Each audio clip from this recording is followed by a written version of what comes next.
Everybody, Wednesday morning, Jim White, Simon Jordan, Danny Murphy. We're live on Talk Sport. We're streaming live on YouTube and your smart TV. For all the information on how to watch the show, just head to talksport.com/watch. A lot to get through this morning, and at some stage, we'll head out to Saudi Arabia. Riyadh, Saturday night, live on Talk Sport. Moses Itoma up against Dillian White. Who's going to come out on top in that one? Is Dillian in for a hard night and a bit of a headache after that experience? We shall soon find out. We're talking Liverpool. Danny in our midst. You're heading up there, Danny. You're not? You're heading to Liverpool?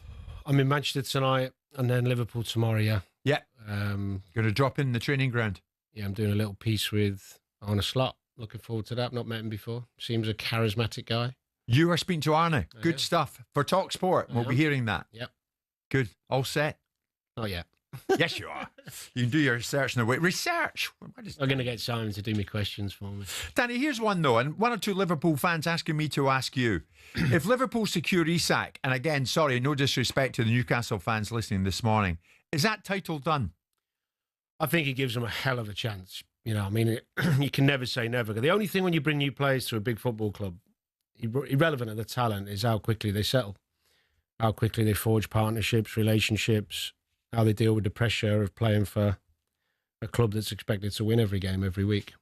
You can't guarantee that when you sign 5 or 6 that they're all going to do that. Well, I was going to say, Ekitike, Salah, Wirtz, where does Isak fit in? Well, Ekitike can play wide. He can also play as a 10. They're going to have, 60-plus games, I would imagine, if they do reasonably well in most competitions. So you can't just have one striker. But yeah, maybe Ekitike might be disappointed in that. I don't know whether they had a conversation with him when they signed him, but he can play. He's a bit more versatile. Isak's a definite number 9. Doesn't play anywhere else.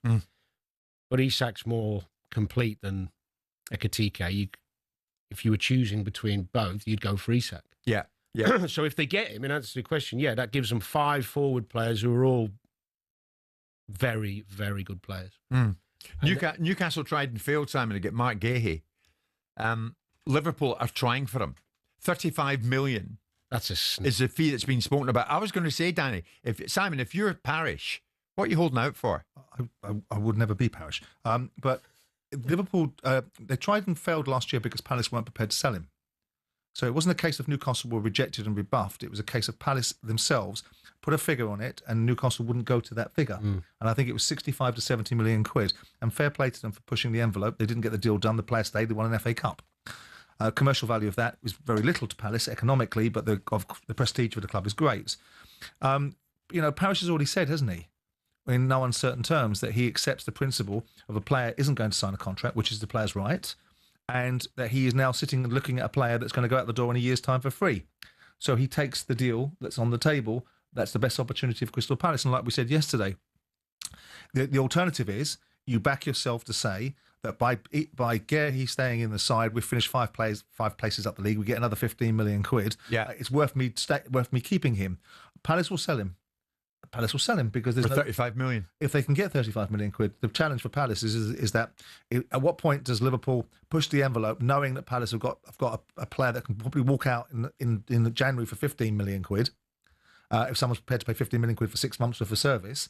Or they get the best market price now, which is 35 million quid if it's on the table. Yeah. Liverpool operating the way that they do might suddenly think that they can go lower. Well, this is how Liverpool are operating. Wirtz, Frimpong, Kerkers and Ekitike for a combined total in excess of 250 million quid.